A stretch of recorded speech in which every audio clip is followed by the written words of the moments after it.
Love बा प्रेम प्रेम एमिति एक शब्द जहा 2.5 अक्षर रे गढ़ा हेले सतरे कौन प्रेम यही 2.5 अक्षर रे सीमित रही ना आउ किछि।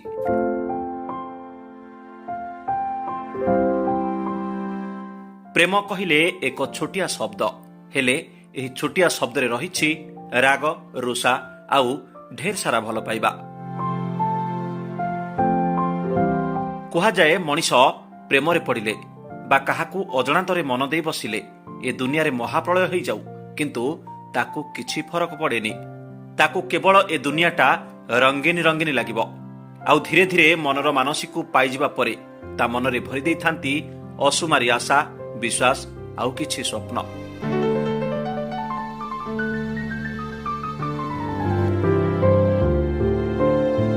हेले एही असरंती भल पाइबा जेबे गर्व अहंकार रे परिणत हुए तेबे कौन हुए दुई प्रेम पक्षी अवस्था।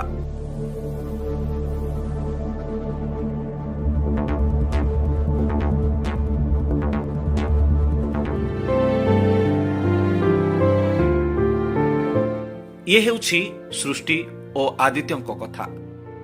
2 वर्ष तले सृष्टि और आदित्य परस्पर को प्रथम थर दिल्ली रे देखा होइथिले। एही समय रे उभय व्यावसायिक विमान पायलट रो लाइसेंस पाई ट्रेनिंग नेउथिले। प्रथमे बंधुता और परे उभयंक मध्यरे प्रेम होइथिला। तापरे अन्यमानक भली तांकर मध्य सबु किछि ठीक ठाक थिला। समस्तंक परि बुलुथिले खाउथिले मजामस्ती ढेर सारा करुथिले। एभली किछि दिन गला परे सूर्य ओइंबा पूर्वरु गर्व अहंकार नामक एक झड़ आसिला।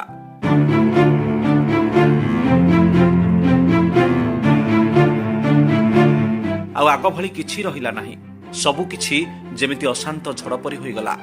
जहाकू जीवन ठारू अधिक भल पाउथिले से बुझिलानी। समस्तंक आगरे देला निर्यातना। एपरिकी आमिष खाइबाकू मध्य बारण करुथला।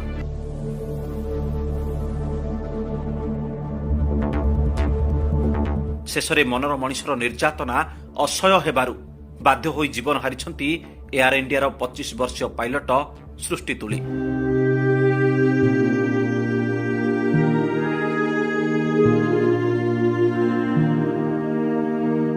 मुंबईर अंधेरी रे थिबा फ्लैट रे देखिबाकू मिलिथिला सृष्टि बेकरे डाटा केबल बांधी झुली पड़िछंती। से जीवन हारिथिबा बेले पुलिस तांको बॉयफ्रेंड आदित्य पंडित को गिरफ्त करिछि।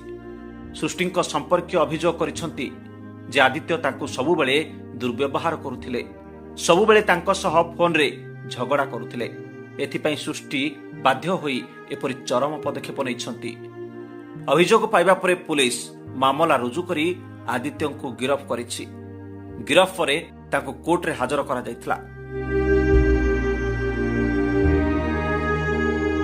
तेबे दर्शक बंधु प्रेम कौन एते निष्ठुर, प्रेम कौन एते तळकु जाई पारे? आपनक मतरे प्रेम कौन कमेंट बॉक्स रे निजर मतामत निश्चय देबे। Bureau report black spot Odia.